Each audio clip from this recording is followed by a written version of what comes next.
Hello කොහොමද? ඔයාලා හැමෝම හොඳින් ඉන්නව නේද? Welcome back to my YouTube channel. ඉතින් ඔයාලා හැමෝම හොඳින් ඉන්නව ඇති කියලා මං හිතනවා. අද අපිට වැස්ස දවසක්. ඉතින් මං හිතුවා අද උදේට මටයි හස්බන්ඩ්ටයි බොන්න කුරක්කම් පිටි කැඳ එකක් හදන්න කියලා. මං ආසම බීමක් තමයි මේ කුරක්කම් පිටි කැඳ කියන්නේ. ඔයාලා ඉතින් දෙන්නෙක්ට වගේ හදනවා නම් කුරක්කම් පිටි මේස හැඳි දෙකක් භාජනයකට දාලා ඒකට වතුර කෝප්ප එකහමාරක් විතර දාලා දිය කරගන්න. ඊට පස්සේ ඒක මදගින්නේ රත් වෙනකොට ඒකේ පාට වෙනස් වෙනවා. ඊට පස්සේ ඔයාලට තියෙන්නේ පොල් කිරි කෝප්පයක් විතර නැත්නම් කෝප්ප භාගයක් විතර ඒකට දාලා මික්ස් කරලා ආපහු පොඩ්ඩක් රත් වෙන්න තියන්න. ඊට පස්සේ ඔයාලට ඇති තරම් ලුණු සීනි දාගන්න. ඉතින් මේ වැස්සත් එක්ක මට හිතුණා අද රෑට අපි දෙන්නට කන්න තෝසෙ ටිකක් හැදුවනම් හොඳයි කියලා. මම මේ පාවිච්චි කරන්නේ MDK තෝසෙ පිටි මිශ්‍රණය. මේකේ තියෙන මේ පිටි මිශ්‍රණය භාජනයකට දාලා ඒකෙම තියෙන ඊස්ට් පැකට් එකක්.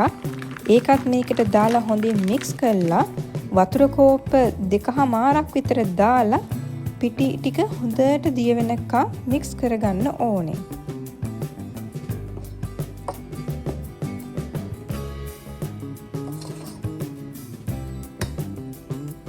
මං ඔක්කොම මෙන්න මේ වගේ වතුර කෝප දෙකහමාරක් විතර දැම්මා.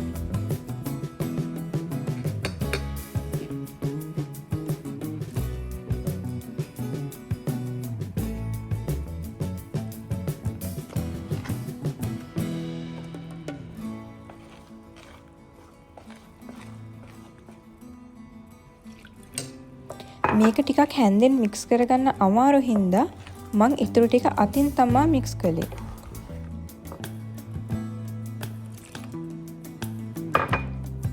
මෙන්න මේ ගානට වගේ හොඳට මික්ස් වුණාට පස්සේ මේක පියනකින් වහලා පැය දෙකක් විතර පිපෙන්න තියන්න. අද ඉතින් සෙනසුරාදා දවසක්. මේක පිපෙන්න මෙහිම තියලා අපි දෙන්න දවල්ට කෑවේ අපේ මේ මීල් ප්‍රෙප් කරපුවා ඉතුරු වෙලා තිබ්බා. ඒ හින්දා දවල්ට ඒක කාලා ෂේප් වුණා. පැය එකහමාරක් යනකොට මේක හොඳටම පිපිලා තිබ්බා. හැබැයි මට තව වෙලා තියෙනවා තෝසේ හදන්න. ඒක හින්දා මම මේකෙන් උතුරලා යයි කියලා බයට වෙන භාජනයකට මාරු කරා.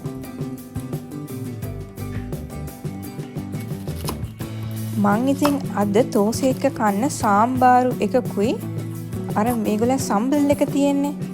ඒකකුයි හදන්න තමයි මේ යන්නේ. ඒකට අවශ්‍ය ලුණු, සුදු ලුණු, එළවලු ටික කපා ගන්නයි මේ ලෑස්ති වෙන්නේ.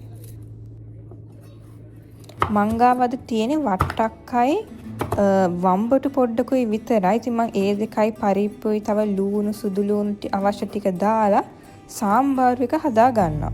මෙන්න මේ වගේ ප්‍රමාණයකට පරිප්පු ටිකක් කලින්ම තැම්බෙන්න තිබ්බා.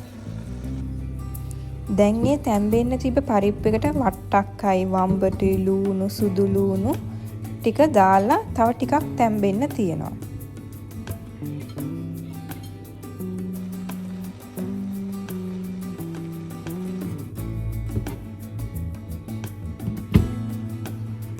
ඊළඟට මම මේ හදන්නේ සාම්බාරු එකට අවශ්‍ය මසාලා මිශ්‍රණය.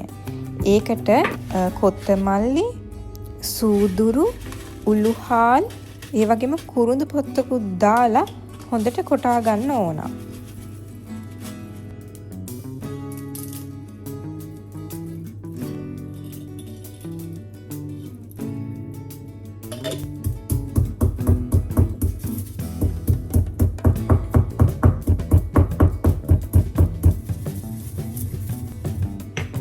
ඉතින් මේ මසාලා මිශ්‍රණය තැම්බිච්ච සාම්බාරු හොද්දට දාගන්නවා.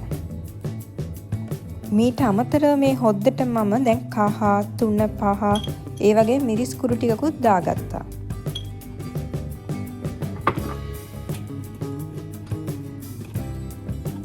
ඉතින් ඊට අමතරව ගම් මිරිස් කුරු ටිකකුයි ඔයාලගේ රස පදමට ලුණු කුරු ටිකකුත් දාගන්න.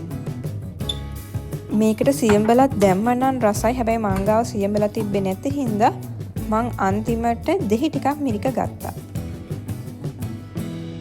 දැන් අපි මේ තෝස් එකටයි එතකොට මේ සාම්බාරු හොද්දටයි අවශ්‍ය තෙම්පරාදුව හදාගමු. ඉතින් ඒකට තෙල් ටිකක් දාලා ඒකට අබ ටිකක් දාලා ඒ ටික පුපුරද්දී සුදු ලූණු ඒ ටික දාලා හොඳින් බැදෙන්න දෙන්න ඕන.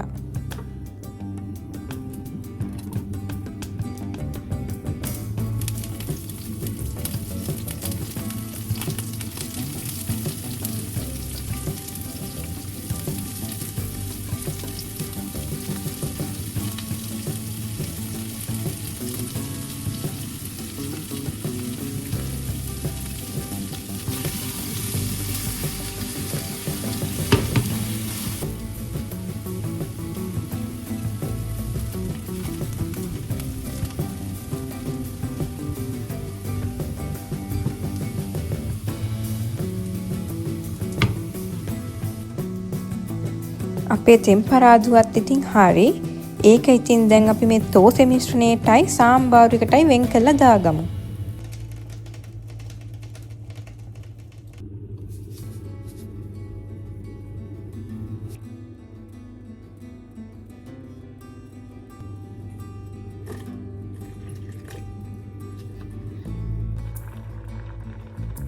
සාම්බාරු එකත් හොඳට තැම්බිලා තියෙනවා. ඒකට දැන් ඉතින් මේ පොල් කිරි පොඩ්ඩක් දාගන්නයි හදන්නේ.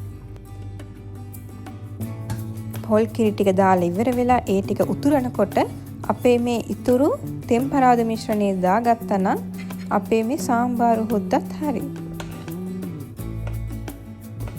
දැන් මේ හදන්නේ අර සම්බල් එක. ඒකට ඉතින් අපි ගාව තියෙන මේ ඩෙසිකේටඩ් කොකොනට් තමා. ඉතින් මේකෙන් ටිකක් භාජනයකට දාලා ඒකට උණු වතුර ටිකක් දාලා පොඩ්ඩක් මික්ස් කර ගන්නවා. ඊට පස්සේ මම මේක ග්‍රයින්ඩර් එකට දානවා. ඒකත් එක්කම ලූණු, සුදු ලූණු, ඉඟුරු, අමු මිරිස් වගේ මිරිස් කුරු ටිකකුත් දානවා. මේ පොල් වල කිරි ගතියක් නැහැ. ඒක හින්දා මම කොකොනට් ක්‍රීම් එකෙන් පොඩ්ඩක් මේකට ඇඩ් කරනවා.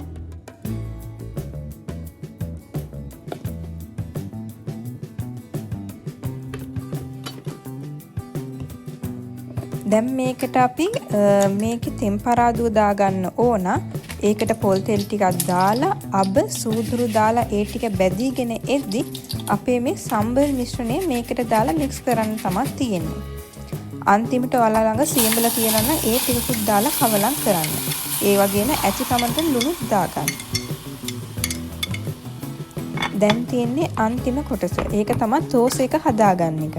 පෑන් එකක් ගිතෙල් ටිකක් දාලා රත් වෙන්න තියන්න ඕනේ. ඊට පස්සේ අපේ අර මිශ්‍රණය හොඳට මික්ස් කරලා ඒකෙන් ටිකක් අරගෙන රවුමට පෑන් එකට දාගන්න.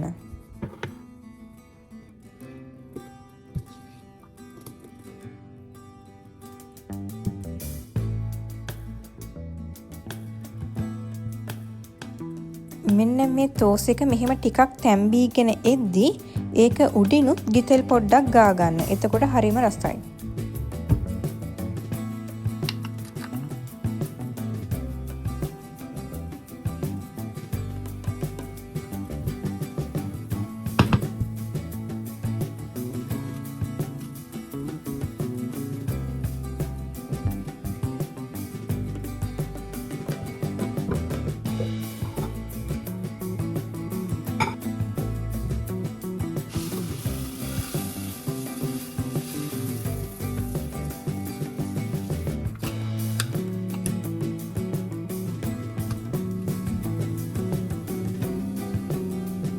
මෙන්න මේ විදිහට ඉතින් ලස්සනටම මේ තෝස් එක එනවා.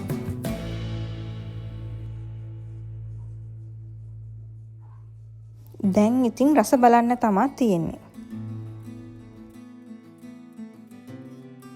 ඔයාලා හැමෝටම සුබම සුබ දවසක් වෙන්න කියලා මම ප්‍රාර්ථනා කරනවා.